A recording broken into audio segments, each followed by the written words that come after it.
اب میں شو کر رہا ہوں کہ میں یہاں پہ یہ کر رہا ہوں. جو چیز آج کل معاشرے میں ہو گئی ہے اب یہ بہت زیادہ دیکھنے میں آتا ہے، چاہے وہ آپ یہاں پر ہوں یا اور گھر پہ نہیں پڑیں گے.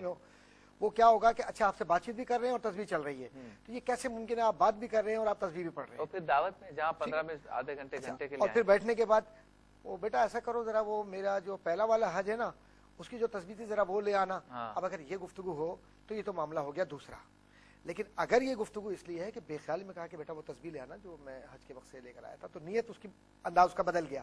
تو ریاکار کے لفظ، ریاکار کا چہرہ، ریاکار کا انداز سب کچھ بتلا دیتا ہے. اس لیے اللہ ہمیں اس سے محفوظ فرمائے. عبداللہ بھائی یہ بتائیں کیسے بچا جائے ریاکاری سے، اور ساتھ یہ بھی بتائیں کہ جو ہم بات کر رہے ہیں، گفتگو کر رہے ہیں، آپ اس سے متفق ہیں کہ واقعی تیزی کے ساتھ یہ بیماری سرایت کر رہی ہے معاشرے میں، کہ اچھے خاصے لوگ جو نیکیاں کرتے بھی ہیں، ایسا نہیں کہ نہیں کرتے، اپنے دعوے میں جھوٹے نہیں ہیں، لیکن دل کے کسی کونے میں ریاکاری کرنے کا یا دکھاوا کرنے کا جو عنصر پایا جاتا ہے وہ باہر آتا جا رہا ہے.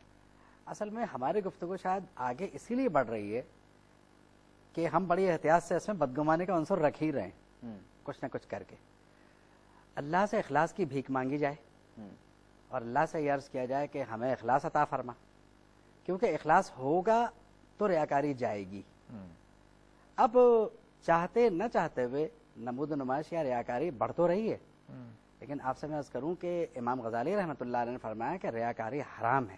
صحیح. احیاء العلوم میں ارشاد فرمایا کہ ریاکاری حرام ہے.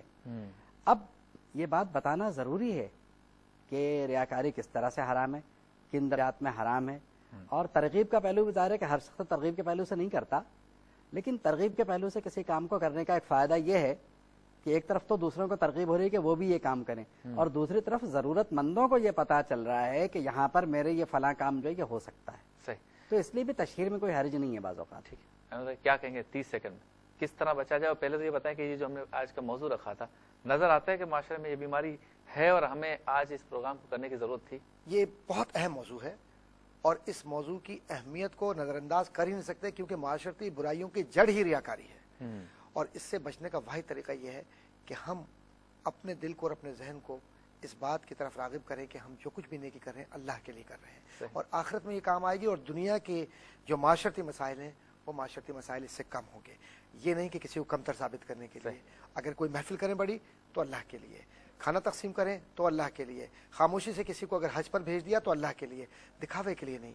اور ہم جب دکھاوے سے نکل آئیں گے تو ہمارے اندر سے آواز یہ آئے گی کہ یہ دنیا فانی ہے، وقتی ہے، اس میں کیا دکھاوا؟ دکھاوا تو وہاں ہو جہاں قبول ہو. ایک جملہ عرض یہ ہے کہ ہمیں بھی، ہمارا بھی یہ فرض ہے کہ ہم نیکی کرنے والے کو نیکی کرنے دیں، خامخواہ تنقید نہ کریں. تنقید سے بچنا چاہیے، بدگمانی سے بچنا چاہیے. بہت شکریہ. اور میرا ایک کہنا یہ ہے کہ واقعی اچھے لوگ بہت ہیں، اسی لیے ہمارے ملت اسلامی کا معاشرہ چل رہا ہے، اور میں نہیں سمجھتا کہ دکھاوا زیادہ ہو رہا ہے. اور جو لوگ کر رہے ہیں انشاءاللہ وہ اچھے لوگوں کو دیکھ کر اس طرف آ جائیں گے اور ریاکاری چھوڑ دیں گے. ٹھیک. بہت شکریہ پروفیسر ڈاکٹر محمد احمد قادری صاحب، آپ تشریف لائے. آپ کا بھی بہت شکریہ. بہت شکریہ آپ کا. اور پروفیسر ڈاکٹر محمد عبداللہ قادری صاحب، آپ کا بہت بہت شکریہ کہ آپ ہمارے خصوصی دعوت پہ تشریف لائے. محترم ناظرین، یہ تھا ہمارا آج کا پروگرام، اور کوشش کی ہم نے کہ اس بات کا پتہ لگائیں کہ معاشرے میں جو یہ ریاکاری اور دکھاوے کے عناصر بڑھ رہے ہیں یا عنصر بڑھ رہا ہے، یا یہ جو فیکٹر یا یہ جو بیماری ہے یہ سرایت کر رہی ہے، اس سے کیسے نمٹا جائے، کیسے ختم کیا جائے. اور آج کے پروگرام کا کنکلوژن یہ ہے کہ ریاکاری جو ہے وہ نیکی کو ختم کر دیتی ہے. لہٰذا بندے کو چاہیے کہ کم سے کم اس بندے سے تو ضرور بچے جو جھوٹی اس کی تعریف کر رہا ہے. اس بات کی خواہش نہیں کرنی چاہیے کہ کوئی شخص آپ کی جھوٹی تعریف کرتا رہے.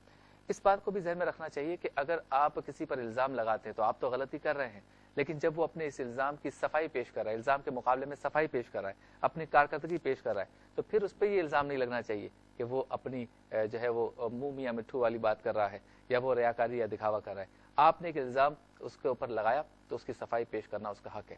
آج کے پروگرام میں یہ بھی پتہ چلا کہ اخلاص ہوگا تو ریاکاری خود بخود جاتی رہے گی. کیوں نہ ہم اپنی زندگی میں، اپنے اعمال میں، اپنی خدمات میں، اپنی نیتوں میں اخلاص پیدا کریں، پھر دکھاوے کی ضرورت ہی نہیں پڑے گی.